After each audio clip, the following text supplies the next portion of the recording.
na naman. So, bago yon, review muna natin ang ating action point. Tandaan niyo pa ba action point ng day 1? O, kayo nga.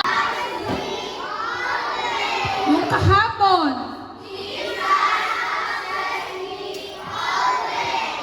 Okay, very good. Para naman yung memory verse. Sino sa Olo? Simula day 1 to day 3. Ate Yas, halika dito. Pakinggan natin si Ate.